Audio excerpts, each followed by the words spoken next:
Hello everyone, your Excel wizard here today teaching you about the left function. The left function is a very simple formula and it should be a pretty short video, but as always, we'll go into our function arguments box and see that the left function returns the specified number of characters from the start of a text string.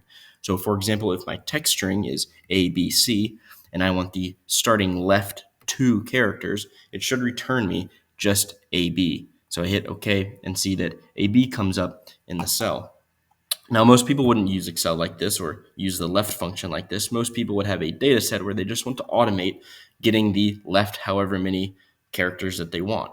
So I'm going to do just that. I'm going to type in my left function. I'm going to click cell A1 here, and I want just the character before this decimal point here. So I want just one character from the left. And so it will return me this 2, and I'll drag this formula down to the other 3 cells, and we'll see that it will return the 7 and the 3, so the numbers before this decimal point. And that's really all there is to the left function. It's a very simple formula, like I said.